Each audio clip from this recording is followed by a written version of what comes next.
Hello my friends, welcome to बनाव prime. ये है रिवेंज कर सीरीज का एक और एपिसोड। ना लेट्स बिगिन।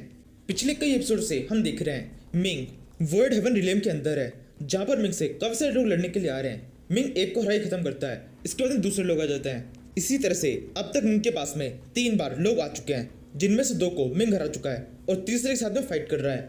इस तीसरे ग्रुप के अंदर भी काफी सारे कल्टिवेटर्स है, जो कि काफी तेजी से मिंग के ऊपर अटैक कर रहे हैं। लेकिन बस वो अटैक ही कर रहे हैं, उनका एक भी अटैक मिंग के नहीं लग रहा। उन कल्टिवेटर्स में से आधे बंदों को तो मिंग की तलवार ने संभाल रखा है। मिंग की स्वॉर्ड ही अपने आप ही काफी तेजी से उन कल्टिवेटर्स को मारती जा रही है, और बाकी आधे बंदे मिंग के ऊपर लॉन्ग रेंज के अटैक कर रहे हैं। जिन सभी अटैक्स के बिहाफ पर मिंग अपना केवल एक अटैक करता है, वो उन सारे अटैक्स के ऊपर अपना एक जोर से मुक्का मारता है, और इसी से मिंग की तरफ जो सारी एनर्जी, सारे अटैक्स बढ़ रहे होते हैं, ये गायब हो जाते हैं। इसे देखकर वो सारे कल्टिवेटर्स बहुत जल चुके हुए हैं। उनमें से कहता है, ये सब कैसे हो रहा है? ये लड़का इतना ज़्यादा ताकतवर कैसे है? ये लड़का भी केवल मार्शल गुरु लेवल पर है, इसके बावजूद भी इसने अकेले ही हम सभी के अटैक्स को रोक दिया। इसकी पावर तो बहुत ज़्यादा एक्सट्रीम है। वो सारे क्रिएटर ये कह रहे होते हैं, तभी उन्हें सामने की तरफ कुछ खतरनाक सा दिखाई देता है। हम देखते हैं मिंग के हाथ में मिंग की तलवार वापस से लौट चुकी है। मिंग अपनी तलवार को जोर से पकड़कर एक जोर से स्लैश मारता है। अब क्योंकि मिंग के स्लैश के अंदर सोल डिस्ट्रॉइंग तिलिस्मन की पावर भी है, इसी वजह से जैसे ही वो स्लैश वेव उन कल्टिवेटर्स से पड़ती है, वो कल्टिवेटर तुरंत मर जाते हैं, उनकी बॉडी भाप बन के उड़ जाती है। ये देखकर आसपास के जो बाकी कल्टिवेटर्स होते हैं, वो सब के सब मिंग की ओर बहुत ज़्यादा गुस्सा करने लगते हैं। वो चिल्ला के मिंग से कहते हैं, तुम्हारी हिम्मत कैसे हुई हमारे साथी कल्टिवेटर्स को इस तरह से मारने की? तुमने ये बहुत बड़ी गलती कर दी है, अब तो तुम जरूर से मरोगे। यही कहते हुए 4-5 कल्टिवेटर और मिंग के ऊपर अटैक करने के लिए आने लगते हैं। मिंग भी उनकी तरफ भागता है और फिर कहता है, आ जाओ, तुम्हें भी उनके पास से भेज देता हूँ। यही कहते हुए मिंग उन कल्टिवेटर्स के थोड़ा पास में आकर एक स्लैश वेव मारता है। इसी टाइम पर बिबिंग मिंग से कहती है, मास्टर पीछे की तरफ देखिए, पीछे की साइड से भी काफी सारे वेपन्स आपकी तरफ आ रहे हैं। मिंग काफी तेजी से उन सारे टेक्स को देख लेता है और उन टेक्स को रोकने के लिए अपनी बॉडी के अंदर से फायर गॉड की पावर को अनलीश करता है।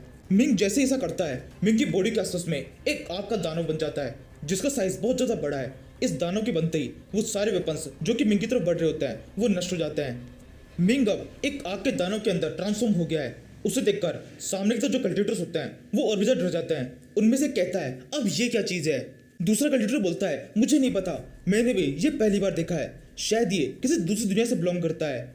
मुझे बिल्कुल भी समझ में नहीं आ रहा है, इस लड़के के पास में इतनी ताकतवर स्किल कैसे हो सकती है, जबकि इसका लेवल इतना ज्यादा कम है। जिस पावर को ये लड़का यूज कर रहा है, ये गॉड लेवल की स्किल है। इस लड़के के पास में इतने कम लेवल पर इस तरह की पावर होनी ही नहीं चाहिए थी। इसी टाइम पर वो फायर बीस्ट अपना मुंह जोर से ऊपर की तरफ करता है और फिर जोर से चिल्लाता है।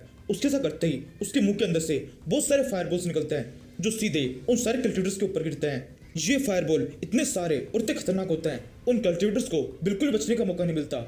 जैसे फायरबॉल किसी कल्टिवेटर के ऊपर गिरता है, वो तुरंत मर जाता है। रही से ही कसर को पूरी करने के लिए मिंग ने अपनी तलवार को भी खुला छोड़ दिया होता है। वो तलवार भी कल्टिवेटर्स के ऊपर लगातार अटैक कर रही होती है और उन्हें मार रही होती है। इसी टाइम पर वो कल्टिवेटर्स भी अपनी को स्किल यूज करने लगते हैं। काफी सारे कल्टिवेटर साथ में मिलकर एक बड़ा सा ड्रैगन बना लेते हैं। ये ड्रैगन उड़ते हुए काफी तेजी से उस फायर मॉन्स्टर की तरफ अटैक करने के लिए बढ़ने लगता है। कल्टिवेटर्स जिन्होंने इस ड्रैगन को बनाया होता है, वो जोर से चिल्लाते हैं, अजूरा ड्रैगन फॉर्मेशन। उन कल्टिवेटर्स के इतना कहने के साथ ही वो ड्रैगन काफी तेजी से मिंग के पास में पहुंच जाता है। मिंग जो कि उस मॉन्स्टर के अंदर ट्रांसफॉर्म हो चुका है, वो चिल्ला के कहता है, इस ड्रैगन को बहुत सारे कल्टिवेटर कंट्रोल्स कर रहे हैं, इस वजह से इसकी मूवमेंट काफी ज्यादा स्लो है। ये पता होने के बावजूद भी तुमने इस ड्रैगन को मेरे साथ में हैंड टू हैंड फाइट के लिए भेज दिया है।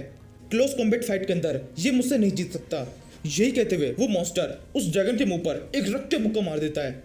उस ड्रैगन के ऊपर पहला मुक्का पड़ने के बाद तो जिससे मुक्कों की बरसात हो जाती है, वो फायर मॉन्स्टर लगातार उस ड्रैगन के ऊपर कई सारे मुक्के मारता जाता है और अपने आखिरी मुक्के में उस ड्रैगन को बहुत दूर फेंक देता है।